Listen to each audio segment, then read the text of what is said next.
ബിജുചേട്ടാ നമസ്കാരം. നമസ്കാരം. ബിജുചേട്ടാ, നമ്മുടെ രാജ്യത്തൊരു വലിയ പ്രതിഷേധം നടക്കുകയാണ്. യൂണിവേഴ്സിറ്റി ഗ്രാന്റ്സ് കമ്മീഷൻ UGC ഇതുമായി ബന്ധപ്പെട്ട് ഇവർ പുതിയതായിട്ട് അവതരിപ്പിച്ചിരിക്കുന്ന UGC തുല്യതാ ചട്ടങ്ങൾ 2026മായി ബന്ധപ്പെട്ടിട്ടാണ് നമ്മുടെ രാജ്യത്ത് വലിയ പ്രതിഷേധങ്ങൾ നടക്കുന്നത്. സംഭവം എന്ന് പറഞ്ഞാൽ പ്രതിഷേധിക്കുന്നത് ആരാണെന്ന് ചോദിച്ചു കഴിഞ്ഞാൽ BJP അനുകൂലികളാണ് പ്രതിഷേധിക്കുന്നത്. ഒരുപക്ഷെ BJPയുടെ അടിവേരറക്കുന്ന രീതിയിലുള്ള പ്രതിഷേധമാണ് രാജ്യത്ത് നടക്കുന്നത് എന്ന് പറഞ്ഞാലും അതിൽ അതിശയോക്തിയൊന്നുമില്ല എന്നുള്ളതാണ്. ഇതില് ഏറ്റവും രസകരമായിട്ട് എനിക്ക് തോന്നിയ ഒരു കാര്യം, നമ്മുടെ നാട്ടിലെ ഈ സുഡാപ്പികളും നമ്മുടെ നാട്ടിലെ മതമൗലികവാദികളും ഉണ്ടല്ലോ, അപ്പൊ ഇവരെന്തോരം പ്രതിഷേധങ്ങൾ നാട്ടിൽ നടത്തി. അതിഭീകരമായിട്ടുള്ള പ്രതിഷേധങ്ങൾ നടത്തി. പൗരത്വ നിയമ ഭേദഗതി വന്നു, കർഷക നിയമം വന്നു, അത് പോരാഞ്ഞിട്ട് കശ്മീർ വിഷയം വന്നു, അങ്ങനെ ഒരുപാട് കാര്യങ്ങൾ, വഖഫ് ബോർഡിന്റെ പ്രതിഷേധം വന്നു. അങ്ങനെ എത്രയധികം പ്രതിഷേധങ്ങൾ വന്നിട്ടും കേന്ദ്ര സർക്കാർ ഒന്ന് കുലുങ്ങിയിട്ടില്ല, അല്ലെങ്കിൽ അവരുടെ ബേസ്മെന്റിന്റെ ഒരു ആണിക്കല്ലിളക്കാൻ പോലും ഇവരെ കൊണ്ട് സാധിച്ചിട്ടില്ല. ആ പ്രതിഷേധങ്ങൾ എന്നൊക്കെ പറഞ്ഞു കഴിഞ്ഞാൽ ഈ നമ്മുടെ രാജ്യത്തിനകത്ത് മാത്രം ഒതുങ്ങി നിന്ന പ്രതിഷേധങ്ങളും അല്ല, ഇന്റർനാഷണൽ ഫണ്ടിങ് ഉള്ള പ്രതിഷേധം. ഖലിസ്ഥാൻ ഫണ്ട് ചെയ്യുന്നുണ്ടായിരുന്നു, റിഹാനയും മിയാ ഖലീഫയും അടക്കമുള്ളവരെ കൊണ്ട് പൈസ കൊടുത്ത് ട്വീറ്റ് ചെയ്യിപ്പിക്കുന്ന പ്രതിഷേധമായിരുന്നു. അന്താരാഷ്ട്ര തലവന്മാർ പോലും ആ പ്രതിഷേധത്തെ ഭയങ്കരമായിട്ട് സഹതപിച്ചുകൊണ്ട് പോസ്റ്റുകളിട്ട് രാജ്യാന്തര ശ്രദ്ധ ആകർഷിക്കാൻ ശ്രമിച്ചു. എന്നിട്ട് പോലും കുലുങ്ങാത്ത നമ്മുടെ രാജ്യത്തെ പ്രധാനമന്ത്രി കഴിഞ്ഞ ദിവസം വലിയ രീതിയിൽ സോഷ്യൽ മീഡിയയുടെ ഭാഷയിൽ പറഞ്ഞാൽ അദ്ദേഹം ഒന്ന് കുലുങ്ങി എന്ന് പറയണം. യോഗി ആദിത്യനാഥ് വിറച്ചുകൊണ്ടിരിക്കുകയാണ് എന്നൊക്കെ പറഞ്ഞുകൊണ്ടാണ് സോഷ്യൽ മീഡിയയിൽ ഭയങ്കരമായിട്ടുള്ള പ്രതിഷേധങ്ങൾ ഉയരുന്നത്. ഞാനിങ്ങനെ ഇൻസ്റ്റാഗ്രാമിലൂടെയൊക്കെ സ്ക്രോൾ ചെയ്യുമ്പോൾ പ്രധാനമന്ത്രി മോദിയുടെ കോലം കത്തിക്കുന്നു ഒന്നാമത്, അദ്ദേഹത്തിന്റെ ഫ്ലക്സിൽ കരിയോയിൽ ഒഴിക്കുന്നു, യോഗി ആദിത്യനാഥിന്റെ ഫ്ലക്സിൽ കരിയോയിൽ ഒഴിക്കുന്നു. ഈ BJP ഹാൻഡിലുകൾ തന്നെ അദ്ദേഹത്തിന്റെ ഫോട്ടോ വെച്ചിട്ട് ഒരു BGM കൊടുത്തിട്ട് അതിന്റെ താഴെ എഴുതിയിരിക്കുകയാണ്, ഞാൻ ഇത്രയും പ്രതീക്ഷിച്ചില്ല മോദിജി, ഞാൻ ഒരു ദിവസം താങ്കളോട് അനിഷ്ടം പ്രകടിപ്പിക്കേണ്ടി വരുമെന്ന് ഞാൻ പ്രതീക്ഷിച്ചില്ല എന്ന് പറയുന്നു. പിന്നെ BJPയുടെ കൊടികൾ പലരും പല ഭാഗത്ത് നശിപ്പിക്കുന്ന, അത് BJP പ്രവർത്തകർ തന്നെ. ഈ അവരുടെ ഇന്നോവയുടെ ഫ്രണ്ടിൽ വെച്ചിരിക്കുന്ന BJPയുടെ മറ്റേ ഫ്ലാഗ് അവരെടുത്തു മാറ്റിയിട്ട് തോട്ടിലേക്ക് എറിയുന്ന ദൃശ്യങ്ങൾ, ഇതൊക്കെ സമൂഹ മാധ്യമങ്ങളിൽ വൈറലായി പൊയ്ക്കൊണ്ടിരിക്കുകയാണ്. ഇത് ആഘോഷിക്കുന്നത് ആരാകട്ടെ, ഇത് ആഘോഷിക്കുന്നത് സുഡാപ്പികളാണ്. അറിയാലോ, ഇവർക്കാണ് ഇത് ആഘോഷം എന്ന് പറയുന്നത്. അപ്പോ ഇവർ മനസ്സിലാക്കേണ്ട ഒരു കാര്യം എന്ന് പറയുന്നത്, ഇവിടത്തെ ഭൂരിപക്ഷത്തിന്റെ ഒരു ശക്തിയാണ് നിങ്ങൾ കണ്ടുകൊണ്ടിരിക്കുന്നത്. നിങ്ങൾ ഇവിടെ കിടന്ന് കശ്മീർ മുതൽ കന്യാകുമാരി വരെ ഊടുപാടും നടന്ന് തൊണ്ട കീർത്തി നിലവിളിച്ചിട്ട് പോലും മോദി തിരിഞ്ഞു നോക്കിയിട്ടില്ല. പക്ഷേ ഇവിടെയുള്ള സാധാരണ ഭൂരിപക്ഷത്തിന് ഒരു പ്രശ്നമുണ്ടായി എന്ന് അറിഞ്ഞ ആ ഒരു ഘട്ടത്തിൽ ഇവിടെ വലിയൊരു കോളിളക്കം ഉണ്ടായിട്ടുണ്ടെങ്കിൽ അത് ഇവിടെയുള്ള ഭൂരിപക്ഷത്തിന്റെ ശക്തിയും അവരുടെ ഐക്യവുമാണ് സൂചിപ്പിക്കുന്നത് എന്ന് മാത്രമേ പറയാനായിട്ടുള്ളൂ. ചേട്ടാ, പിന്നെ കേരളത്തിലെ സുഡാപ്പികളുടെ കാര്യം പറയുകയാണെങ്കിൽ ബഹുരസമാണ്. ഇവർക്ക് നരേന്ദ്രമോദിക്കെതിരെ പ്രതിഷേധം വന്നപ്പോൾ ഉണ്ടല്ലോ, മോദിയുടെ കോലം കത്തിക്കുന്നു, മോദിയുടെ ഫ്ലക്സിൽ കരിയോയിൽ ഒഴിക്കുന്നു. അപ്പൊ ഇവർക്കും ചാടിക്കേറി ഇതൊക്കെ ചെയ്യണം എന്ന് വലിയ ആഗ്രഹമുണ്ട്. പക്ഷെ ഇവർക്ക് ചെയ്യാൻ പറ്റുന്നില്ല. കാരണം എന്താ? ഇന്ത്യൻ പ്രധാനമന്ത്രി, നമ്മുടെ കേന്ദ്രവും കൊണ്ടുവന്നിരിക്കുന്നത് നമ്മുടെ നാട്ടിലെ SC ST OBC പെടുന്ന വിദ്യാർത്ഥികൾക്കും അനുകൂലമായിട്ടുള്ള ഒരു നിയമമാണ്. വളരെ അനുകൂലമായിട്ടുള്ള ഒരു നിയമമാണ്. ആ അനുകൂലമായിട്ടുള്ളൊരു നിയമം വരുമ്പോൾ നരേന്ദ്രമോദി കൊണ്ടുവന്ന നിയമം തെറ്റാണ് എന്ന് പറയാൻ പോലും ഇവർക്ക് പറ്റുന്നില്ല. അതുകൊണ്ട് ഇവരെന്ത് ചെയ്യുകയാണെന്ന് അറിയാമോ? അവര് കിടന്ന് അടികൂടട്ടെ. അതായത് ഹിന്ദുക്കൾക്കിടയിലുള്ള ജനറൽ കാറ്റഗറിയും SC ST OBC ഒക്കെ കിടന്ന് അടികൂടട്ടെ, നമുക്ക് ഗാലറിയിൽ നിന്ന് കളി കാണാം എന്നുള്ള രീതിയിലാണ് ഇവർ പ്രതിഷേധിക്കുന്നത്. ഇവിടെയുള്ള കമ്മികളുടെ കാര്യമാണ് എനിക്ക് ഏറ്റവും കൂടുതൽ മനസ്സിലാവാത്തത്. അതായത് നരേന്ദ്രമോദി നമ്മുടെ നാട്ടിലെ ദളിതന് അനുകൂലമായിട്ടൊരു നിയമം കൊണ്ടുവരുമ്പോൾ മോദിയെ പുകഴ്ത്തുകയല്ലേ, അല്ലെങ്കിൽ പ്രകീർത്തിക്കുകയല്ലേ അവർ ചെയ്യേണ്ടത്.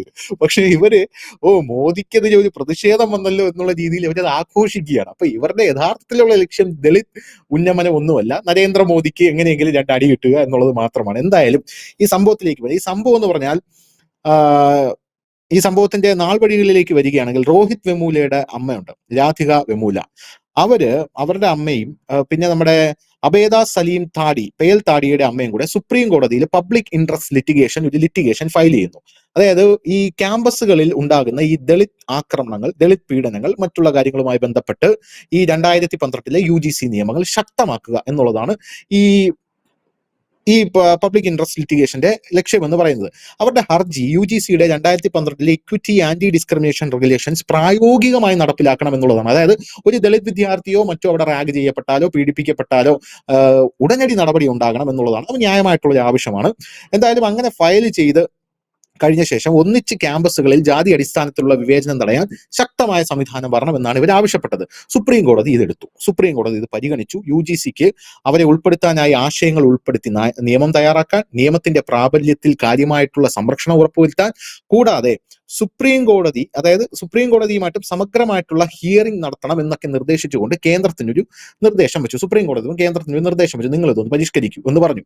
അങ്ങനെ പറഞ്ഞതിന്റെ ഫലമായിട്ട് UGCയുടെ 2026 പ്രചരിച്ച promotion of equity in higher education institution regulation 2026 എന്ന പുതിയ നിയമ രൂപരേഖ വരുന്നു. ഈ നിയമ രൂപരേഖയാണ് ഇപ്പോ വലിയ രീതിയിൽ വിവാദമായി മാറിയിരിക്കുന്നത്. യഥാർത്ഥത്തിൽ സുപ്രീം കോടതി കേന്ദ്രത്തിന് മുന്നിൽ വെച്ചൊരു സാധനമാണ്, നിങ്ങൾ ഇങ്ങനെ ചെയ്തോളൂ എന്നുള്ളൊരു സാധനമാണ്. അങ്ങനെ പറഞ്ഞ ആ സാധനം കഴിഞ്ഞ ദിവസം സുപ്രീം കോടതിയിൽ നിന്ന് തിരിച്ചെടുത്തിട്ട് സുപ്രീം കോടതി ചോദിക്കുകയാണ്, ഈ രാജ്യം ജാതിയുടെ പേരിൽ തിരിച്ചു നടന്നുകൊണ്ടിരിക്കുകയാണ്, എന്താണ് ഈ രാജ്യത്ത് നടക്കുന്നത്? അതാണ് എനിക്ക് മനസ്സിലാവാത്ത ഒരു കാര്യം ചേട്ടാ. ഇനി എന്തുകൊണ്ടാണ് ഇതിൽ വലിയ പ്രതിഷേധം വന്നത് എന്ന് ചോദിച്ചു കഴിഞ്ഞാൽ, ഇതിൽ പ്രതിഷേധിക്കുന്ന ആൾക്കാർക്ക് അവരുടേതായിട്ടുള്ള ന്യായമുണ്ട്. അതായത് ഈ നിയമം, അതായത് ഒരു ക്യാമ്പസിൽ ഒരു റാഗിങ്ങോ പീഡനമോ പീഡനം നടക്കുമ്പോൾ അവിടെ SC/ST ആണെങ്കിൽ അല്ലെങ്കിൽ OBCയിൽപ്പെട്ട വിദ്യാർത്ഥിയാണെങ്കിൽ, പീഡിപ്പിക്കപ്പെടുന്ന വിദ്യാർത്ഥിയാണെങ്കിൽ ഉടനെ തന്നെ ഇവർക്ക് നടപടി ഉണ്ടാക്കാനുള്ള എല്ലാ കാര്യങ്ങളും ഈ നിയമത്തിലുണ്ട്. അതായത് ഒരു കമ്മിറ്റി രൂപീകരിക്കുക, ഇത്ര ദിവസത്തിനകം ഹിയറിംഗ് കേൾക്കുക, ഇത്ര ദിവസത്തിനകം നടപടി ഉണ്ടാകുക എന്നുള്ളതാണ് ഇതിന്റെ പ്രധാനപ്പെട്ട കാര്യം എന്ന് പറയുന്നത്. പക്ഷേ ജനറൽ കാറ്റഗറി പറയുന്നത് ഈ നിയമം ഞങ്ങളെ മാത്രം സംശയത്തിന്റെ കണ്ണിൽ കാണുന്നു എന്നാണ്. അതായത് ഇങ്ങനൊരു നിയമം കൊണ്ടുവന്നാൽ ഞങ്ങൾ കുറ്റക്കാരാണ്. ഇത് SC/ST OBC വിഭാഗത്തിൽപ്പെടുന്ന ആൾക്കാർക്ക് മാത്രം അനുകൂലമായിട്ടുള്ള ഒരു നിയമമാണ്. ഇപ്പൊ ഞങ്ങൾ പീഡിപ്പിക്കപ്പെട്ടാലോ? ഇപ്പൊ OBC എന്ന് പറയുമ്പോൾ മുസ്ലിംസ് അതിനകത്ത് പെടില്ലേ? നാളെ ഒരു സുഡാപ്പി കയറി ഒരു ജനറൽ കാറ്റഗറിയിലെ ഒരു യുവതിയെ അല്ലെങ്കിൽ ഒരു ചെറുക്കനെ കയറി റാഗ് ചെയ്താൽ എന്ത് ചെയ്യും? അപ്പോഴും ഈ കമ്മിറ്റിയുടെ മുമ്പിൽ എത്തുമ്പോൾ നിയമം അവർക്ക് അനുകൂലമാണെങ്കിൽ എന്ത് ചെയ്യും എന്നുള്ളൊരു ഭയം ഇവർ പ്രകടിപ്പിക്കുന്നുണ്ട്. അതുകൊണ്ട് തന്നെ ഈ നിയമം വന്നാൽ കോളേജുകളിൽ ഡിസ്ക്രിമിനേഷൻ കംപ്ലൈന്റ് എന്നൊരു സംവിധാനം ശക്തമാകും. ജനറൽ കാറ്റഗറി ആളുകൾ പറയുന്നത് കാസ്റ്റ് വിഷയം വന്നാൽ ആദ്യം കുറ്റക്കാരായി കാണുന്ന ഞങ്ങളെ ആയിരിക്കും, എന്തെങ്കിലും സംഭവിച്ചാൽ നമ്മൾ ടാർഗറ്റ് ചെയ്യും, ഫോൾസ് കേസ് വന്നാലും ഞങ്ങളെ രക്ഷിക്കാൻ സേഫ് ഗാർഡുകൾ ആരുമില്ല എന്ന പേടി അവർക്കുണ്ട്. പലരും പറയുന്ന വലിയ പോയിന്റ് എന്താണെന്ന് ചോദിച്ചാൽ, ആരെങ്കിലും വ്യാജ പരാതി കൊടുത്താൽ കാസ്റ്റ് പറഞ്ഞു എന്ന് തെറ്റായി ആരോപിച്ചാൽ നമുക്ക് ജസ്റ്റിസ് കിട്ടുമോ, അതായത് ജനറൽ കാറ്റഗറിക്ക് ജസ്റ്റിസ് കിട്ടുമോ എന്നുള്ളതാണ് ഇവർ പറയുന്ന ഒരു പ്രധാനപ്പെട്ട കാര്യം എന്ന് പറയുന്നത്. അത് മാത്രമല്ല, ഒരു ലോഡ് കാര്യങ്ങളുണ്ട്. ഇത് ഇക്വിറ്റി അല്ലെങ്കിൽ ഇക്വാലിറ്റി ഉറപ്പുവരുത്തുന്ന ഒരു നിയമമല്ല. അതായത് ഇത് ഒരു വിഭാഗത്തിന് ഇക്വാലിറ്റി ഉറപ്പുവരുത്തുന്ന നിയമമല്ല, മറിച്ച് ഇത് റിവേഴ്സ് ഡിസ്ക്രിമിനേഷൻ സൃഷ്ടിക്കുന്ന നിയമമാണെന്നാണ് പറയുന്നത്. അതായത് അവർക്ക് നിയമം കിട്ടുമ്പോൾ ഞങ്ങൾക്ക് നിയമം അനുകൂലമല്ല. അതായത് SC/ST പീഡിപ്പിക്കപ്പെടുന്നു, അതിന് നീതി വേണം, ഓക്കെ ഫൈൻ, അവർക്ക് നീതി കിട്ടിക്കോട്ടെ. പക്ഷെ അപ്പോൾ ഞങ്ങളുടെ നീതിയോ, അതവിടെ നിങ്ങൾ അടിച്ചു താഴ്ത്തുകയാണ്. ഞങ്ങൾക്ക് നീതി കിട്ടുമ്പോൾ അവർക്ക് നീതി കിട്ടുന്നില്ല എന്നുള്ള രീതിയിൽ നിന്ന് ഇങ്ങനെ തിരിച്ചു വരുമ്പോൾ ഇപ്പൊ ഞങ്ങൾക്ക് അനീതിയുടെ പക്ഷത്താണ് ഞങ്ങൾ നിൽക്കുന്നത്. അപ്പൊ ഇത് നടപ്പില്ല എന്ന് പറഞ്ഞു വലിയ പ്രതിഷേധം ഇവിടെ തുടങ്ങിയിരിക്കുകയാണ്. ഈ കാര്യത്തിൽ യോഗി ആദിത്യനാഥ് പറയുന്നത് ഞാനിത് നടപ്പിലാക്കാൻ പോകുന്നില്ല എന്നൊക്കെയാണ്. രാജ്യത്ത് വലിയ പ്രതിഷേധം നടക്കുകയാണ്. ഈ പ്രതിഷേധത്തിൽ എനിക്ക് തോന്നുന്നത്, ഈ പ്രതിഷേധത്തിൽ എന്തെങ്കിലും കഴമ്പുണ്ടോ? എങ്ങനെയായിരിക്കും നമുക്കിത് നടപ്പിലാക്കാൻ സാധിക്കുക? ഇത് പ്രധാനപ്പെട്ട ചോദ്യം. ഈ ജനറൽ കാറ്റഗറി ഇവർ പറയുന്ന ഒരു കാര്യം, ഞങ്ങൾ പീഡിപ്പിക്കപ്പെട്ട് കഴിഞ്ഞാൽ ഞങ്ങൾക്ക് ചോദിക്കാനും പറയാനും ആരുമില്ല എന്നുള്ളതാണ്. ഇവർ പീഡിപ്പിക്കപ്പെടുന്നതിന്റെ എന്തെങ്കിലും ഒരു ഡേറ്റയോ അല്ലെങ്കിൽ ജനറൽ കാറ്റഗറി ഒരു ക്യാമ്പസിൽ പീഡിപ്പിക്കപ്പെടുന്നു എന്നുള്ളതിന്റെ എന്തെങ്കിലും ഒരു ഡോക്യുമെന്റോ എവിടെയെങ്കിലും ഉണ്ടോ എന്നുള്ളതാണ് അപ്പുറത്ത് നിൽക്കുന്ന ആൾക്കാർ ചോദിക്കുന്നത്. അതായത് നിങ്ങൾ പീഡിപ്പിക്കപ്പെടുന്നു എന്ന് പറയും, SC/ST ഇവിടെ പീഡിപ്പിക്കുന്നുണ്ട്, അതിന്റെ ഡോക്യുമെന്റ് ഉണ്ട്. പക്ഷെ നിങ്ങൾ എവിടെയാണ് ഇവിടെ പീഡിപ്പിക്കപ്പെടുന്നത്? നിങ്ങൾ ജനറൽ കാറ്റഗറിയാണ്, നിങ്ങൾക്ക് പീഡനം നേരിടേണ്ടി വരുന്നില്ല, നിങ്ങൾ പ്രിവിലേജ്ഡ് സൊസൈറ്റിയാണ് എന്നാണ് ഇതിനെ അനുകൂലിക്കുന്നവർ പറയുന്നത്. എന്താണ് തോന്നുന്നത്? ജാതി രാഷ്ട്രീയത്തിന്റെ ഏറ്റവും കൂടുതൽ തിക്തഫലം അനുഭവിച്ചിട്ടുള്ള ഒരു രാഷ്ട്രീയ പാർട്ടിയാണ് BJP. പണ്ടേ അധികാരത്തിൽ വരുന്ന പാർട്ടിയാണ്. എന്തുകൊണ്ടാണെന്ന് വെച്ചാൽ ഹിന്ദുക്കളിലുള്ള അനൈക്യമായിരുന്നു ആ പാർട്ടിയുടെ പിന്നോട്ട് അടിക്കുന്നതിന് പ്രധാന കാരണമായി വന്നത്. ഒരുപക്ഷെ നമ്മുടെ ഈ വാർത്ത അപ്ലോഡ് ചെയ്ത് കഴിയുമ്പോൾ ഇതിന്റെ താഴെ, ഈ അനാലിസിന്റെ താഴെ ഏറ്റവും കൂടുതൽ നെഗറ്റീവ് കമന്റ് ഇടുന്നവരെ ശ്രദ്ധിച്ചാൽ മനസ്സിലാവും, അവർ ഹിന്ദു പേരിൽ തന്നെ ആയിരിക്കും ഇടുന്നത്. അതെല്ലാം തന്നെ ഭൂരിപക്ഷം പേരും സുഡാപ്പികളും കുറെ നവസഭക്കാര്, ഈ പുതിയ സഭയുണ്ടല്ലോ, പുതിയ സഭക്കാർ മാത്രമായിരിക്കും. വേറെ ആരും ഇതിൽ ഒരു നെഗറ്റീവ് കമന്റ് ഇടാൻ യാതൊരു സാധ്യതയും കാണില്ല എന്ന് എനിക്ക് ഉറപ്പുണ്ട്. കാരണം ഇതൊരു വലിയ വിഷയം തന്നെയാണ്. നമുക്കറിയാം 1990-കളിൽ ജനതാദൾ രാഷ്ട്രീയം ഇന്ത്യൻ രാഷ്ട്രീയത്തിൽ ഒന്നുമല്ലാതായി തീർന്നത് മണ്ഡൽ കമ്മീഷൻ റിപ്പോർട്ടായിരുന്നു. 2008 IIT-യിലും IMM-ലും ഒക്കെ ഇതുപോലെ സംവരണം കൊണ്ടുവന്നു. കാരണം അതുവരെ അതിൽ ഈ ടെസ്റ്റുകളുടെ അടിസ്ഥാനത്തിൽ മിടുക്കന്മാരെ തിരഞ്ഞെടുത്തിരുന്നിടത്തൊക്കെ സംവരണം കൊണ്ടുവന്നു. അത് കോൺഗ്രസിന്റെ പതനത്തിന് വഴിയൊരുക്കി. അതായത് ഈ ഈ വിദ്യാർത്ഥികളുടെ ഇടയിൽ കൊണ്ടുവരുന്ന ഇത്തരം വിവേചനങ്ങളാണ് പലപ്പോഴും അതൊരു രാഷ്ട്രീയ ബൂമറാങ്ങായി ആ പാർട്ടികൾക്ക് തന്നെ തിരിച്ചടി വരുന്നത്. BJP അവരുടെ അടിസ്ഥാന ആശയം തന്നെ ഹിന്ദുക്കളെ ഒന്നിപ്പിക്കുക എന്നുള്ളതാണ്. ഇതുമൂലം അവർ ഇപ്പോൾ ഭിന്നിപ്പിക്കുന്ന തരത്തിലേക്ക് പോയി.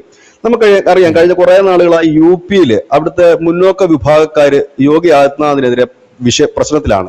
അതിന്റെ പ്രധാന കാര്യം അവിടുത്തെ തൊഴിലുകളിലൊന്നും മുന്നോക്കക്കാരെ പരിഗണിക്കുന്നില്ല എന്നൊരു വലിയ പരാതി അവർ പ്രക്ഷോഭത്തിലുമാണ്. ഇതിനു മുമ്പ് ഇത്ര ഒരു പ്രക്ഷോഭം ഉണ്ടായപ്പോൾ BJPയും RSSും ഒക്കെ ഇടപെട്ട് അവരെ നിയന്ത്രിച്ചു നിർത്തി. ഈ മുന്നോക്കക്കാരെന്ന് പറയുമ്പോൾ കേരളത്തിലിരിക്കുന്ന നമുക്ക് വളരെ നിസ്സാരപ്പെട്ടവരാണ് ഈ മുന്നോക്കക്കാരെന്ന് തോന്നും. നിസ്സാരക്കാരല്ല. ഇന്ത്യയിൽ മൊത്തം 25 തൊട്ട് 30% വരെ അപ്പർ ക്ലാസ് ഉണ്ട്. UP-യിൽ മാത്രം 10% ബ്രാഹ്മണ വോട്ടുകൾ. അതായത് UP-യിലെ ബ്രാഹ്മണരുടെ മാത്രം വോട്ടുകൾ. അപ്പർ ക്ലാസ്സോട് ചേർന്ന് 20% അപ്പർ ക്ലാസ് കുറവുള്ള സംസ്ഥാനങ്ങൾ കേരളവും തമിഴ്നാടും ബീഹാറും ഒക്കെയാണ്. അപ്പർ ക്ലാസ് ഒരുപാടുള്ള സംസ്ഥാനങ്ങൾ പഞ്ചാബ്, സിഖുകാര്, അതിലൊരു വലിയ വിഭാഗം അപ്പർ ക്ലാസ് ആണ്. ഇത് ഞാൻ പറയുമ്പോൾ ഇത് ഹിന്ദുത്വത്തെ മാത്രമല്ല ബാധിക്കുന്നത്. മുസ്ലിങ്ങൾ OBC-യിൽ വരുന്നുണ്ടെങ്കിൽ പോലും എല്ലാ മുസ്ലിങ്ങളും അതിൽ വരുന്നില്ല. ക്രിസ്ത്യാനികൾ OBC-യിൽ വരുന്നുണ്ടെങ്കിൽ പോലും എല്ലാ ക്രിസ്ത്യാനിസും വരുന്നില്ല. ഇപ്പൊ കേരളത്തിന്റെ ലിസ്റ്റൊക്കെ പരിശോധിക്കുകയാണെങ്കിൽ ലത്തീൻ കത്തോലിക്കയൊക്കെ OBC-യിലാണ് വരുന്നത്. പക്ഷെ സുറിയാനി ക്രിസ്ത്യൻ പോലുള്ളവർ അതിലല്ല വരുന്നത്. അപ്പോൾ ഇത് അങ്ങനെ ബാധിക്കുന്നുണ്ട്. അപ്പൊ രണ്ടു തരത്തിലുള്ള പൗരന്മാരെ ഡിവൈഡ് ചെയ്ത് കഴിയുമ്പോൾ, പ്രത്യേകിച്ച് ക്യാമ്പസുകൾ എന്നത് പറഞ്ഞു കഴിഞ്ഞാൽ അത് വളരെ വേഗത്തിൽ വ്യാപിക്കുന്നതിനിടയാകും. നമുക്കറിയാം, ലോകത്തെല്ലായിടത്തുമുള്ള പ്രക്ഷോഭങ്ങളും സമരങ്ങളും ഒക്കെ ഇത്തരത്തിലാണ് മുൻപോട്ട് പോയിരിക്കുന്നത്. അപ്പോൾ BJPയുടെ ശവക്കുഴി തോണ്ടുന്നതിന്റെ ഭാഗമായിട്ട്, കാരണം BJP പൊതുവിൽ തന്നെ ചില ഹിന്ദു സംഘടനകൾക്ക് ഒരു വലിയ പരാതി നിലവിലുണ്ട്. ഇപ്പോൾ അവർ പറയുന്ന ഒരു അയോധ്യയിലെ ക്ഷേത്രം കൊണ്ടെല്ലാം ആയോ എന്ന് അവർ ചോദിക്കുന്നുണ്ട്. പിന്നെ ഈ രാജ്യത്തിന്റെ വികസനത്തിനോടൊപ്പം നിൽക്കുന്നു എന്ന് മാത്രമേ ഉള്ളൂ. അല്ലാതെ ഹിന്ദു എന്ന് പറയുന്നത് കൊണ്ട് ഹിന്ദുക്കളുടെ പേരിൽ അധികാരത്തിലേറെ ഒരു സർക്കാരിൽ നിന്ന് ഹിന്ദു വിഭാഗത്തിന് വലുതായിട്ടൊന്നും ലഭിക്കുന്നില്ല. SC/ST-ക്കൊക്കെ കിട്ടുന്നത് അവർക്ക് നിയമപരമായി തന്നെ എല്ലാ കാലവും കിട്ടിക്കൊണ്ടിരുന്നതാണ്. അതിൽ കൂടുതൽ അല്പം കൂടെ കിട്ടുന്നുണ്ടെന്നതിൽ കവിഞ്ഞ് ഒന്നുമില്ല. പിന്നെ ഈ രാജ്യത്തിന്റെ വികസനം നമ്മുടെ വികസനമായി നമ്മൾ കാണുന്നത് കൊണ്ടാണ് ബഹുഭൂരിപക്ഷം ഹിന്ദുക്കളും അതിനെക്കുറിച്ച് പറയാതെ പോട്ടെ. പക്ഷെ അതിന്റെ ഇടയ്ക്ക് ഇതുപോലെയുള്ള തെമ്മാടിത്തരങ്ങൾ കാണിക്കുമ്പോൾ സ്വാഭാവികമായി തന്നെ ചോദ്യങ്ങൾ വരും. ഇന്നലെ ഞാൻ ടൈംസ് നൗ അടക്കമുള്ള ദേശീയ മാധ്യമങ്ങളിൽ ഡിബേറ്റുകൾ കണ്ടു. ഇതേ വിഷയം തന്നെയാണ് ദേശീയ മാധ്യമങ്ങൾ 2 ദിവസമായിട്ട് എടുക്കുന്നത്. അപ്പൊ അതിനകത്ത് BJPയെ എല്ലാ കാലത്തും സംരക്ഷിച്ച് നിർത്തിയിരുന്ന അവരുടെ തന്നെ വലതുപക്ഷ നിരീക്ഷകരും മറ്റുമൊക്കെ BJP വലിച്ചീറി ഒട്ടിക്കുന്ന കാഴ്ച കാണാൻ പറ്റി. BJPയുടെ നേതാക്കന്മാർ വന്നിട്ട് പിരിവെട്ടിയിരിക്കുക. ഒരൊറ്റ BJP നേതാവിന് ഈ വാർത്തയുടെ താഴെ പോലും വന്ന് കമന്റ് പറയാനുള്ള ആംബിയറില്ല, ചെയ്യാൻ കഴിയില്ല. കാരണം എന്തെന്ന് ചോദിച്ചു കഴിഞ്ഞാൽ, ഞാൻ ഉറപ്പിച്ചാ പറയുന്നത്, ഒരു BJP നേതാവും വാ തുറക്കത്തില്ല. നമുക്കറിയാം, ഈ ഓൾ ഇന്ത്യ തലത്തിലേക്ക് എന്തെങ്കിലും വിഷയം ഉണ്ടാകുകയാണെങ്കിൽ ഡൽഹിയിലും കേരളത്തിലും അടക്കം BJPയുടെ ഈ വക്താക്കൾ വന്നിരുന്ന് ഘോരം സംസാരിച്ചു കളയും. ഇതുവരെ ഒരാള് കമാന്നൊരു അക്ഷരം മിണ്ടിയിട്ടില്ല, മിണ്ടാൻ കഴിയില്ല. കാരണം അവരുടെ സ്വന്തം കാലിലാണ് വെടിവെച്ചിരിക്കുന്നത്. കാരണം മുന്നോക്ക സമുദായം എന്ന് പറയുന്നത് ഒരു കാലത്ത് BJP സവർണ പാർട്ടി എന്നാണ് അറിയപ്പെട്ടുകൊണ്ടിരുന്നത്. അവരുടെ വോട്ട് ബാങ്കാണത്, വോട്ട് ബേസ് വോട്ടാണത്. അതിന്റെ മുകളിലാണ് പിന്നീട് വന്ന OBC ആയാലും SC/ST ആയാലും ഒക്കെ അവർ കെട്ടിപ്പടുത്തിരിക്കുന്നത്. ആ താഴെത്തട്ടിലുള്ള സ്വന്തം കാലിൽ വെടിവെക്കുന്നതിന് തുല്യമല്ല ഇങ്ങനെ ഒരു നിയമം കൊണ്ടുവന്ന് വരുന്നത് എന്ന് പറഞ്ഞു കഴിഞ്ഞാൽ, ഇപ്പൊ ഞാൻ പറയാം, കേരളത്തിലെ ഈ CPM-ന്റെ അടിസ്ഥാന വോട്ട് എന്ന് പറഞ്ഞാൽ ഈഴവ വിഭാഗമാണ്. ആ ഈഴവ വിഭാഗം അകന്നു പോയി കഴിഞ്ഞാൽ അതിന്റെ മുകളിൽ ഇനി ക്രിസ്ത്യാനിയോ മുസ്ലിമിനോ നായരോ ആരെ കൊണ്ടുവന്നിട്ടും അടിസ്ഥാന വോട്ട് പോയി കഴിഞ്ഞാൽ താഴെ പോവും. അതായത് ഫൗണ്ടേഷൻ പോയാൽ എല്ലാം തീർന്നില്ലേ? മുകളിൽ നമ്മൾ നല്ല മേൽക്കൂരൊക്കെ കെട്ടി വെച്ചിട്ടുണ്ടാവും, അത് സ്ട്രോങ് ആയിട്ട് നിൽക്കുന്നുണ്ടോ എന്ന് നമുക്ക് വിശ്വാസം ഉണ്ടാവും. പക്ഷെ ബേസ് പോകുന്നില്ലേ? അപ്പോൾ ഇതൊക്കെ വരുംകാല തെരഞ്ഞെടുപ്പുകളെ ബാധിക്കുക തന്നെ ചെയ്യാനുള്ള സാധ്യത വളരെ കൂടുതലാണ്. നമുക്കറിയാം, UP ഒന്നും അത്ര സേഫായിട്ട് BJPയുടെ ഒരു ഉരുക്കു കോട്ട എന്ന് പറയാൻ കഴിയില്ല. ഗുജറാത്തിൽ മുന്നോക്കക്കാർ ഏറ്റവും കൂടുതലുള്ള സംസ്ഥാനമാണ്. ഇതെല്ലാം റിഫ്ലക്ട് ചെയ്ത് കഴിഞ്ഞാൽ, ഇപ്പം ഈ ശതമാനം നോക്കിയിട്ടല്ലല്ലോ നമ്മൾ ഭരണം പറയുന്നത്. കാരണം ചിലപ്പോൾ ഈ ഒരു സമുദായം ഒരു മണ്ഡലത്തിൽ കൂടുതലുണ്ടാകും, ചിലപ്പോൾ ആ സമുദായം തന്നെ അടുത്ത മണ്ഡലത്തിൽ നിർണായകമായിരിക്കും, അടുത്ത മണ്ഡലത്തിൽ അവരൊന്നുമല്ലായിരിക്കും. അപ്പോൾ ഇതെല്ലാം കൂടെ ചേർത്ത് വെച്ചിട്ടാണല്ലോ സീറ്റുകളുടെ എണ്ണം പറയുന്നത്, അതല്ലാതെ ടോട്ടലി അല്ലല്ലോ. അപ്പൊ എന്തുകൊണ്ടാണ് എന്ന് മനസ്സിലാകുന്നില്ല. പക്ഷെ എനിക്ക് തോന്നിയിട്ടുള്ളൊരു കാര്യം, അത് ഒരു തമാശയ്ക്ക് ഞാൻ പറയുന്നതാണ്, എന്റെ ഒരു ഊഹമാണ്. ഈ ദേശീയ പ്രസിഡന്റ് പദവി നോട്ടമിട്ടിരുന്ന ഒരാളാണ് നമ്മുടെ ഈ പറഞ്ഞ ധർമ്മേന്ദ്ര പ്രധാൻ. അന്നൊക്കെ മാധ്യമങ്ങൾ ഉണ്ടായിരുന്നു. ഈ BJPയുടെ ദേശീയ പ്രസിഡന്റ് എന്ന് പറയുന്നത് ചെറിയ പോസ്റ്റ് അല്ല, പ്രധാനമന്ത്രിയേക്കാൾ വലിയ പവറാണ് പാർട്ടിക്കകത്ത് ഇത് സംസ്ഥാന പ്രസിഡന്റും ദേശീയ പ്രസിഡന്റിനൊക്കെ. അപ്പൊ അത് കിട്ടാത്തത് കൊണ്ട് നമ്മുടെ ധൻഖർ ചെയ്തതുപോലെ ഈ ധർമ്മേന്ദ്ര പ്രധാൻ ഒരു ചെറിയ പണി ഒപ്പിച്ചതാണോ എന്ന് അറിയാൻ പാടില്ല എന്താണ് കാര്യം എന്നുള്ളത്. പക്ഷെ ഏതായാലും BJP അവരുടെ ഒഫീഷ്യലായിട്ട് ഒന്നും തന്നെ റിപ്ലൈ ചെയ്തിട്ടില്ല. റിപ്ലൈ ചെയ്യാൻ അവർക്ക് കഴിയില്ല. കാരണം അവരുടെ അടിസ്ഥാന അവർക്ക് പറയുന്നത് തന്നെ ഹിന്ദുക്കൾ ഒന്നിപ്പിച്ചുകൊണ്ട് മുമ്പോട്ട് പോകണമെന്ന് പറയുന്നിടത്ത് അവർ തന്നെ ഒരു ഇതുകൊണ്ട് ഇതിനകത്ത് ഇപ്പൊ പെട്ടെന്ന് ഇത്രയും ഇത് വയലന്റ് ആകാനുള്ള കാര്യം എന്ന് വെച്ച് കഴിഞ്ഞാൽ SC/ST-കൾക്ക് നേരത്തെ തന്നെ ഇത്തരത്തിലുള്ള സമിതികൾ ഉണ്ടായിരുന്നു. ഇപ്പോൾ അതിലേക്ക് OBC കൂടെ വന്നിരിക്കുന്നു. അതായത് 45% നമ്മുടെ രാജ്യത്ത് OBC-കളുടെ എണ്ണം എന്ന് പറയുന്നത്, 25% SC/ST-കളുടെ എണ്ണമുണ്ട്. അപ്പോൾ ഈ ഏതാണ്ട് ആ SC/ST-കളുടെ എണ്ണത്തിനേക്കാൾ മുകളിൽ ഉള്ള വിഭാഗം തന്നെയാണ് ഈ സവർണം എന്ന് പറയുന്നതല്ല, അപ്പർ ക്ലാസ് എന്ന് തന്നെയാണ് അതിനെ പറയേണ്ടത്. ഈ എല്ലാവരും ധാരണ ഈ ബ്രാഹ്മണൻ എന്നായിരിക്കും, പൂണൂലും മറ്റേ പാളത്താറും പാച്ച് നടക്കുന്നവർ മാത്രമല്ല ഇതിലുള്ളത്. ഒരു വലിയ വിഭാഗം തന്നെയാണ് ഇതിലുള്ളത്. അത് ക്രിസ്ത്യൻസ് ഉണ്ട്, മുസ്ലിംസ് ഉണ്ട്, സിഖ് ഉണ്ട്. അതാ ഞാൻ നേരത്തെ പറഞ്ഞത്, പഞ്ചാബിലെ ഏതാണ്ട് 40% ഈ അപ്പർ ക്ലാസ്സാ സിക്കിലെ. അപ്പൊ ഇവരെല്ലാം ഇതിൽ വരുന്നുണ്ട്. അപ്പം അത് ഏതെങ്കിലും ബ്രാഹ്മണർ നടത്തുന്ന ഒരു ലഹളയല്ല, സവർണ ലഹള എന്നൊക്കെ പറഞ്ഞ ചില മാധ്യമങ്ങൾ തലക്കെട്ട് കൊടുക്കുന്നുണ്ട്. അതവർക്ക് ഈ ഇന്ത്യൻ പൊളിറ്റിക്സിനെ കുറിച്ച്, ഇവിടുത്തെ ജാതിയെ കുറിച്ച് ഒന്നും എക്കും പുക്കും അറിയാത്തത് കൊണ്ട് അത് പോട്ടെ. പക്ഷെ ഇത് വേറൊരു കാര്യമാണ് ഇതിൽ. ഇവിടെ ഞാൻ ചോദിച്ചു, കേരളത്തിലെ സവർണൻ എന്ന് പറഞ്ഞാൽ ആരാണ്? നമ്പൂതിരിയും ആണോ, നായരാണോ? ക്രിസ്ത്യാനികളുണ്ട് അതില്, ക്രിസ്ത്യാനികളുണ്ട്. പിന്നെ ഇവിടെ പിന്നെ മുസ്ലിംസ് ടോട്ടലി OBC ലിസ്റ്റ് കയറിയിട്ടുണ്ട്, അത് മറ്റൊരു കഥ. പക്ഷേ ഈ ഓൾ ഇന്ത്യ തലത്തിൽ എല്ലാ മുസ്ലിംസും ഇല്ല OBC ലിസ്റ്റിൽ. പിന്നെ ഇവിടെ ക്രിസ്ത്യാനികളുടെ കൂട്ടത്തിൽ ഈ ലത്തീൻകാരൊക്കെ OBC ലിസ്റ്റിൽ കയറിയിട്ടുണ്ട്, ആംഗ്ലോ ഇന്ത്യൻസും ഒക്കെ. എല്ലായിടത്തും അതില്ല, മറ്റു ചില ക്രിസ്ത്യൻ വിഭാഗങ്ങൾ മാത്രമേ ഉള്ളൂ. അപ്പം ഇങ്ങനെയുണ്ട്. അപ്പം ഇതൊരു, അതിന് ഞാൻ പറയില്ല, സ്വന്തം കാലിൽ വെടിവെക്കുന്നതിന് തുല്യമാണ്. അതുകൊണ്ടാണ് ഞാൻ 1990-ഉം 2008-ഉം ഒക്കെ ഓർമ്മിപ്പിച്ചത്. രണ്ട് രാഷ്ട്രീയ പാർട്ടികളെ കടപുഴക്കിയതും ഈ ഹിന്ദുക്കളുടെ ജാതീയതയാണ്. മതം പോലെയല്ല ജാതീയത, അതിന് കുറച്ചുകൂടെ തീവ്രത കൂടുതലാണ്. അത് അത്തരത്തിലേക്കാണ് നീങ്ങുന്നതെങ്കിൽ ബംഗാളൊക്കെ പിടിക്കുക പ്രയാസകരമായിരിക്കും. കാരണം ബംഗാളിലും ഈ അപ്പർ ക്ലാസ് വലിയ രീതിയിൽ തന്നെ ഉണ്ട്. അവരിപ്പോൾ തന്നെ ചില വിഷയങ്ങൾ ഈ നമ്മൾ പുറമേ കാണുന്നതൊക്കെയല്ല. ഈ ബംഗാളി ബ്രാഹ്മിൺസ് നിലവിൽ ആസാമിൽ വലിയ പ്രശ്നങ്ങൾ നേരിടുന്നുണ്ട്.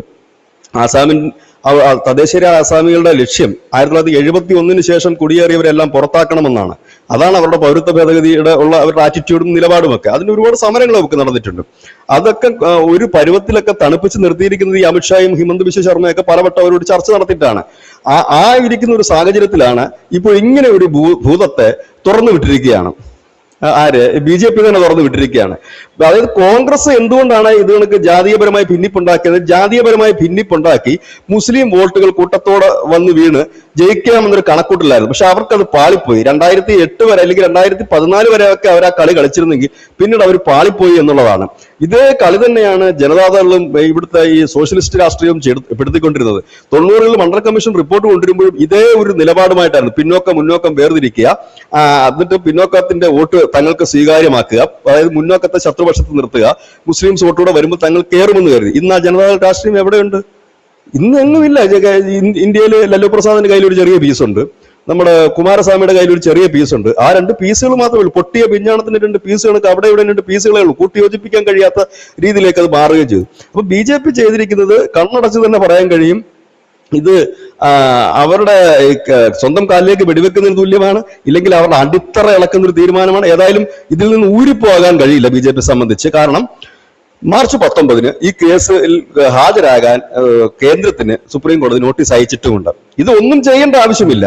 ഇതിനകത്ത് ലളിതമായി തന്നെ ഇവരെയും കൂടി ഉൾപ്പെടുത്തുക. കാരണം ഇതിനകത്ത് ഒരംഗം SC ആണ്, ഒരംഗം ST ആണ്, ഒരംഗം OBC ആണ്, പിന്നെ ദിവ്യാംഗർ ഒരംഗമാണ്. ഇങ്ങനെയുള്ള കാറ്റഗറിയിലൊക്കെ ഓരോ അംഗങ്ങളുണ്ട്. ഇവരെ കൂടെ ഉൾപ്പെടുത്തിയ പ്രശ്നം തീർന്നില്ലേ? അവരുടെ ആ സംശയങ്ങൾ ദൂരീകരിക്കപ്പെടുന്നില്ലേ?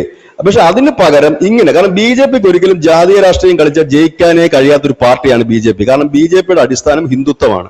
അതിൽ തന്നെ തുരങ്കം വെച്ചുകൊണ്ട് മുൻപോട്ട് പോവുകയാണ് എങ്കിൽ അത് വലിയ ഒരു പ്രത്യാഘാതങ്ങൾ നേരിടേണ്ടി വരുമെന്നുള്ള കാര്യത്തിൽ യാതൊരു സംശയവുമില്ല. ഒരുപക്ഷെ കളം പിടിക്കാൻ ഇരിക്കുന്നവർക്ക് അത് കുറച്ചുകൂടെ ഉത്തേജനമുണ്ടാകും. കാരണം ഈ വോട്ടുകൾ ഷിഫ്റ്റ്, ചെറിയ രീതിയിലുള്ള ഷിഫ്റ്റുകൾ നമ്മൾ കണ്ടതാണ്. ഉത്തർപ്രദേശിലൊക്കെ കോൺഗ്രസ് 20-27 സീറ്റുകളിലേക്ക് വരെ ലോക്സഭയെ കയറിയതാണ് 2024. അവർ ചത്തു, തകർന്നു പരിപ്പണമായി എന്നൊക്കെ പറഞ്ഞെടുത്താണ്. അപ്പൊ അത്തരത്തിലേക്ക് അതിനെ വീണ്ടും എത്തിക്കാൻ മാത്രമേ കഴിയൂ. അതുകൊണ്ടായിരിക്കണം BJP വളരെ ആലോചിച്ചു കൂട്ടിയിട്ട് ആകെ ഇതിനകത്ത് ഒരു കമന്റുമായിട്ട് വന്നത് ധർമ്മേന്ദ്ര പ്രധാൻ മാത്രമാണ്. അദ്ദേഹം 27-ാം തീയതി ഒരു സ്റ്റേറ്റ്മെന്റ് നടത്തിയിട്ടുണ്ട്. ഇദ്ദേഹം പറയുന്നത്, ഞാനിത് നേരത്തെ തന്നെ പബ്ലിഷ് ചെയ്തിരുന്നതാണ് ഇതിന്റെ കരട് വെബ്സൈറ്റിലൊക്കെ, പക്ഷെ എനിക്ക് നല്ല റെസ്പോൺസ് ആണ് കിട്ടിയതെന്നുള്ളത്. പക്ഷെ ഇപ്പൊ പബ്ലിക് നമ്മൾ കാണുന്ന അത്ര നല്ല റെസ്പോൺസ് അല്ല, ഏതാണ്ട് തകർന്ന് തരിപ്പണമാക്കുന്ന തരത്തിലുള്ള റെസ്പോൺസ് ആണ്. അതായത് സ്വന്തം ശവക്കുഴി തോണ്ടാതിരിക്കുക എന്നുള്ളതാണ് ചെയ്യേണ്ടത്. CPM-ന്റെ അനുഭവം കേരളത്തിലുണ്ട്. ത്തെ പിണക്കിയതാണ് അവർക്ക് ഇപ്പോൾ തദ്ദേശത്തിൽ ലോക്സഭയിലൊക്കെ അവർ അനുഭവിക്കേണ്ടി വന്നത്. കാരണം അവർ അടിസ്ഥാന വോട്ടായിരുന്നു. അവർ ആ വോട്ട് ബാങ്കിനെ മറന്നിട്ട് മറ്റ് വോട്ട് ബാങ്കുകളുടെ പുറകിന് പോയി. ഇപ്പോൾ ഈ BJP ഹിന്ദുക്കളെ ഒന്നിപ്പിച്ച് നിർത്തുക എന്നുള്ളതിന് ഒരു അയോധ്യ ക്ഷേത്രം മതിയാകില്ല, റീൽസുകൾ മതിയാകില്ല, അങ്ങനെയുള്ള കാര്യങ്ങൾ കൂടിയുണ്ട്. അപ്പൊ അവരെ വിശ്വാസത്തിൽ നിന്ന് മുമ്പോട്ട് കൊണ്ടുപോകണം. ഉത്തർപ്രദേശിൽ ഇതല്ല, കഴിഞ്ഞ വർഷമൊക്കെ വലിയ വിഷയം നടന്നിരുന്നു. അവിടെ ആദ്യമായിട്ട് വിഷയം ഉണ്ടാകുന്ന ദുബൈ എന്ന് പറയുന്ന ഒരു മാഫിയ തലവനെ യോഗി വെടിവെച്ചു കൊന്നു. അന്ന് യോഗി രക്ഷപ്പെട്ടത് ഈ മാഫിയ ക്ഷത്രിയനായിട്ടുള്ള രജപുത്തായിട്ടുള്ള ഒരു പോലീസ് ഓഫീസറെ, കമ്മീഷണറെ വെടിവെച്ചു കൊന്നു. അപ്പൊ അദ്ദേഹം ചോദിച്ച ചോദ്യം ഉണ്ടായിരുന്നു, ഈ മരിച്ചത് ആരാന്ന് ചോദിച്ചു. അത് മുന്നോക്കക്കാരനാണ്. കൊന്നതാരാ? മുന്നോക്കക്കാരൻ. അപ്പൊ തിരിച്ചും അവൻ ആ പണി തന്നെ കിട്ടണ്ടേ എന്ന് ചോദിച്ചിരുന്നു. പക്ഷെ ഇതിനെ എന്ത് പറയുമെന്നറിയില്ല. അതുകൊണ്ടാണ് യോഗി ഈ വിവാദം തുടങ്ങിയപ്പോൾ തന്നെ പറഞ്ഞത് ഞാനിത് നടപ്പാക്കില്ല എന്ന് അദ്ദേഹം പറയേണ്ടി വന്നത്. അതുകൊണ്ടാണ്. യോഗി മാത്രമല്ല, ഗുജറാത്തിലടക്കം അവിടുത്തെ മുഖ്യമന്ത്രിമാർ ഇതിന് തയ്യാറാകുമെന്ന് ഞാൻ വിശ്വസിക്കുന്നില്ല. ഇത് എനിക്ക് തോന്നുന്നു ഇതെന്തായാലും നടപ്പിലാക്കില്ല എന്ന് പറഞ്ഞ് പിൻവാങ്ങി, അതൊക്കെ ഓക്കെ. പക്ഷെ ഇത് എങ്ങനെ സംഭവിച്ചു? അതല്ലേ നമ്മുടെ ഇവിടെ നിഗൂഢമായിട്ട് നിൽക്കുന്ന കാര്യം. ഇത് നരേന്ദ്രമോദിയോ കേന്ദ്രമോ അമിത്ഷായോ അല്ലെങ്കിൽ മറ്റ് വൃത്തങ്ങളോ RSSോ അറിയാതെ ഈ സാധനം ഒരു പ്രതിഷേധത്തിന്റെ ഒരു വകവയ്ക്കാനായിട്ടുള്ള ഒരു ലീഡ് എവിടെ നിന്ന് വന്നു? അതാണ് ചോദ്യം. ഇതിലൊരു ഗൂഢാലോചനയാണ് ഞാൻ ആലോചിക്കുന്നത്. കുറച്ചു നാൾക്ക് മുമ്പ് 2024 നമ്മുടെ രാജ്യസഭയുടെ ഉപാധ്യക്ഷനായിട്ട് ചരിത്രത്തിലാദ്യമായിട്ട് BJP അല്ലാത്ത, കാരണം സാധാരണഗതിയിൽ ഒരു പാർട്ടി ഭരിക്കുമ്പോൾ ആ പാർട്ടിയുടെ ആൾക്കാരായിരിക്കും അതിലേക്ക് വരാറുള്ളത്. അതായത് അദ്ദേഹത്തിന് അവിടുത്തെ കോർ എന്ന് പറഞ്ഞാൽ ജന്മനാ തന്നെ BJP-കാരനായിട്ടുള്ള സംഘപരിവാറിന്റെ ഒരാളായിരിക്കും സാധാരണ വരാറുള്ളത്. പക്ഷെ ധൻഖർ വന്നു. ധൻഖർ അങ്ങനെ ഒരു ബേസിക്കലി BJP-കാരനൊന്നും അല്ല. പല രാഷ്ട്രീയ പാർട്ടികൾ മാറിയും തിരിഞ്ഞും വന്ന ആളാണ്. ഒടുവിൽ BJP വന്ന ഒരാളാണ്. ധൻഖർ വന്നു. ആ ധൻഖർ കൊടുത്ത പണി എന്താന്നുള്ളത് ഈ രാജ്യം കണ്ടതാണ്. ഒടുവിൽ ധൻഖറിന് രാത്രിക്ക് രാമായണം രാജിവെച്ച് പോകേണ്ട ഒരു സ്ഥിതി വന്നു. ഇന്ന് ധൻഖർ എവിടെയാണെന്ന് നമുക്ക് അറിയില്ല. അദ്ദേഹം രാഷ്ട്രീയ ജീവിതം തന്നെ അവസാനിപ്പിച്ചു എന്നാണ് തോന്നുന്നത്.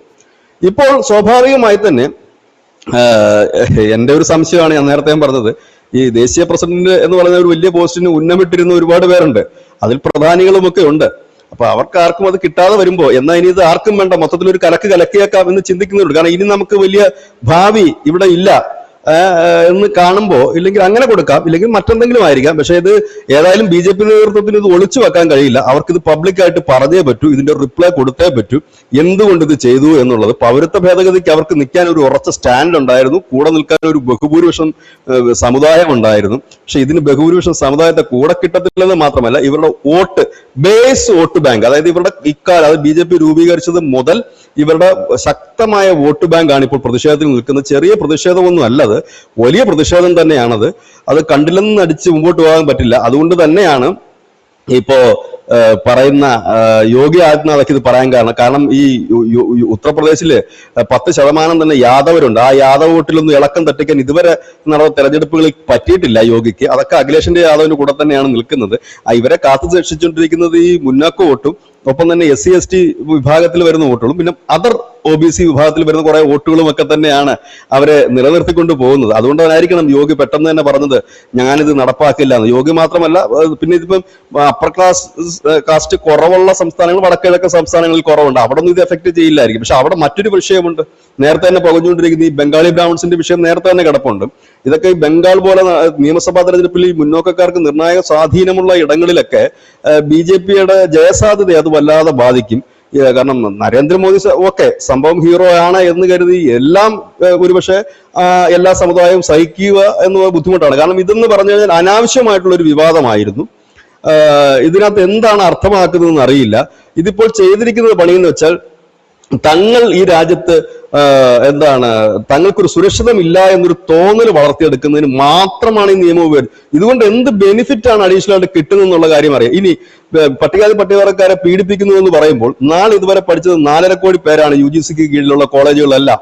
ആകെ ഉണ്ടായത് 387 പരാതികൾ മാത്രമാണ് റാഗിങ്ങിനെ കുറിച്ച് വന്നിട്ടുള്ളത്. ഈ SC/ST വിഭാഗങ്ങൾ വരുന്നത് ഇത്രയും വർഷങ്ങൾക്കിടയ്ക്ക്. അപ്പോൾ അങ്ങനെ ആണെന്നാണ് ഞാൻ മനസ്സിലാക്കുന്നത്. ഇത് കൃത്യമായ കണക്കാണെന്ന് പറയുന്നത് നമ്മൾ കിട്ടുന്ന ഒരു സോഴ്സിൽ നിന്ന് മനസ്സിലാക്കിയ കണക്കാണ്. എങ്കിൽ പോലും അതൊരു കുറഞ്ഞൊരു സ്വാഭാവികമായി കോളേജുകൾ റാഗിങ്ങൾ ഉണ്ടാകുന്നുണ്ട്. ഇപ്പൊ വളരെ സ്ട്രിക്റ്റ് ആണ് റാഗിങ്ങൾ. ഇപ്പൊ എങ്ങും നടക്കാറില്ല എന്ന് തന്നെ നമുക്ക് പറയേണ്ടി വരും. ഇപ്പൊ ഈ ജാതിപ്പേര് ധനുഷ് നേരത്തെ പറഞ്ഞിട്ടുണ്ടെങ്കിൽ ജാതിപ്പേര് വിളിച്ചാൽ പോലും അത് വലിയ കുറ്റമായി മാറും. ഇല്ലെങ്കിൽ അങ്ങനെയുള്ള വിഷയങ്ങൾ ഒരുപാട് ഉണ്ടാകും ഇതിൽ. അപ്പൊ ഇതിൽ നിന്ന് സുഡാപ്പികൾക്ക് സന്തോഷിക്കാമെങ്കിലും ആത്യന്തികമായി അവർക്ക് സന്തോഷിക്കാൻ കഴിയില്ല. കാരണം അവരിലൊരു വലിയ വിഭാഗം ഈ അപ്പർ കാസ്റ്റ് വരുന്നതാ. ക്രിസ്ത്യാനികൾക്കും നവസഭക്കാർക്ക് വരും, അവർക്ക് വലിയ കുഴപ്പമില്ല. പക്ഷെ ഈ ഉയർന്ന ക്രിസ്ത്യൻ വിഭാഗമുണ്ട്, അവരും ഇതിൽ വരുന്നതാണ്. ഈ OBCക്ക് അപ്പുറമുള്ള അപ്പർ കാസ്റ്റിലേക്ക് വരുന്നതാണ്. അപ്പൊ ഇത് സെക്യുലാർക്ക് വരുന്നതാണ്. പഞ്ചാബിലൊക്കെ ഇത് ഒരുപക്ഷെ വിഷയമായി വരാനും സാധ്യതയുണ്ട്. അപ്പൊ ഇങ്ങനത്തെ ഒരു അവസ്ഥയിൽ ഇങ്ങനത്തെ ഒരു നിയമം കൊണ്ട് വരരുതായിരുന്നു എന്നുള്ളതാണ്. ഏതായാലും BJP ചിന്തിക്കുമായിരിക്കാം. ഏതായാലും BJPക്ക് ഒരു റിപ്ലൈ കൊടുക്കാതിരിക്കാൻ കഴിയില്ല. ഇതിപ്പോ എങ്ങനെ മെഴുകിയാലും വെളുക്കില്ല. അതുകൊണ്ട് അവരൊരു സ്ട്രോങ് ഡിസിഷൻ, എനിക്ക് തോന്നുന്നത് ഒരുപക്ഷെ നിയമം മാറ്റി എഴുതാമെന്നോ, ഇല്ലെങ്കിൽ ഇവരെ കൂടി കമ്മിറ്റിയിൽ ഉൾപ്പെടുത്താമെന്നോ, ഇല്ലെങ്കിൽ പണ്ടത്തെ പോലെ എപ്പോഴെങ്കിലും ഒക്കെ നിയമം പിൻവലിച്ച ചരിത്രമുണ്ടല്ലോ, അങ്ങനെ മാറ്റാനേ പറ്റൂ. ഏതായാലും ആവശ്യമില്ലാത്തൊരു പണിയായി പോയി എന്നുള്ളത് BJPക്കാർക്ക് തന്നെ വ്യക്തമാണ്. ഞാൻ ഇന്നലെ തന്നെ കുറെ BJPയുടെ നേതാക്കളുമായി സംസാരിച്ചപ്പോൾ അവർക്കും ഈ വികാരം തന്നെയാണ്. അതുകൊണ്ടാണ് ഞാൻ ഉറപ്പിച്ചു പറഞ്ഞത്, ഒരു BJP നേതാവും ഇതിനെതിരെ പ്രതികരിക്കാൻ വരില്ല. കാരണം അവരെന്തു പറഞ്ഞു, ഞാൻ ഇന്നലെയൊക്കെ നാഷണൽ ചാനൽ ഡിബേറ്റ് ഞാൻ കണ്ടതാണ്. BJPക്കാരനൊക്കെ സാധാരണ BJPയുടെ അതിനകത്ത് വരുന്ന ഈ സ്പോക്സ് പേഴ്സൺ എന്ന് പറഞ്ഞു കഴിഞ്ഞാൽ നല്ല രീതിയിൽ സംസാരിക്കുന്നവരാ. വന്നിട്ടൊന്നുമില്ല പറയാൻ. അവര് വേറെ പല കാര്യങ്ങളൊക്കെയാണ് പറയുന്നത്. 1947 കഥയും സ്വാതന്ത്ര്യ സമരത്തിന്റെ കഥയൊക്കെയാണ് അവർ പറയുന്നത്. ഇതുമായി യാതൊരു ബന്ധവുമില്ല, പുലബന്ധമില്ല. അങ്ങനെയാണല്ലോ നമുക്ക് സംസാരിക്കുന്ന സബ്ജക്ട് ഇല്ലെങ്കിൽ നമ്മൾ ഈ സബ്ജക്ട് ടേൺ ചെയ്ത് വേറെ എങ്ങോട്ടെങ്കിലും കൊണ്ടു ട്വിസ്റ്റ് ചെയ്യും. അങ്ങനെ ട്വിസ്റ്റിങ് നടക്കുന്നത്. അന്ന് ഇവരെ സഹായിച്ചുകൊണ്ടിരുന്ന വലതുപക്ഷ ബുദ്ധിജീവികളുണ്ട് എക്കാലവും. അപ്പം അവര് വന്നിരുന്നിട്ട് ഇവരെ വലിച്ചൊട്ടിക്കുക. അത് ഒന്നും പറയാനില്ല, ഓടി ഒളിക്കുന്ന ഒരു അവസ്ഥയിലേക്ക് അവർ എത്തുന്നു എന്ന് പറയുമ്പോൾ അത് വലിയ അപകടകരമായ ഒരു അവസ്ഥയാണ്. എനിക്ക് തോന്നുന്നു മലയാള മാധ്യമങ്ങൾ ഈ വാർത്ത വലിയ രീതിയിൽ ആഘോഷിക്കുന്നതിന്റെ കാരണം ധനുഷ് നേരത്തെ പറഞ്ഞതാകാം. ഇതിനകത്ത് പ്രത്യേകിച്ച് സന്തോഷിക്കാനായിട്ട് വകുപ്പൊന്നുമില്ല. കൈയടിക്കാനായിട്ട് സുഡാപ്പിക്കും കഴിയുന്നില്ല, ക്രിസ്ത്യാനിക്കും കഴിയുന്നില്ല, സിഖുകാരനും കഴിയുന്നില്ല എന്നുള്ളത് ഒരു യാഥാർത്ഥ്യം. പക്ഷെ ഹിന്ദുക്കളെ സംബന്ധിച്ച് അങ്ങനെയല്ല. കാരണം ഇതുവരെ ഒരു ഐക്യത്തിന്റെ ഒരു രീതിയിലൊക്കെയാണ് മുമ്പോട്ട് പോയത്. അത് തകർത്തുകൊണ്ട് മുൻപോട്ട് പോകുന്ന ഒരു രീതി നല്ലതാണോ എന്ന് BJP കണക്കൊരു രാഷ്ട്രീയ പാർട്ടി, കാരണം അത് ഹിന്ദുത്വത്തിന് വേണ്ടി നിലകൊള്ളുന്നു എന്ന് അവർ പറയുമ്പോൾ അവർ ഈ പണിക്ക് ഇറങ്ങിയത് ശരിയായോ എന്നുള്ളത് അവർ പരിശോധിക്കേണ്ടതാണ്. 1990-ഉം 2008-ഉം മറക്കാതിരിക്കുക. ഇല്ല എങ്കിൽ അത് വലിയ ബുദ്ധിമുട്ട് പാർട്ടിക്ക് ഉണ്ടാക്കുന്നതുമാണ്.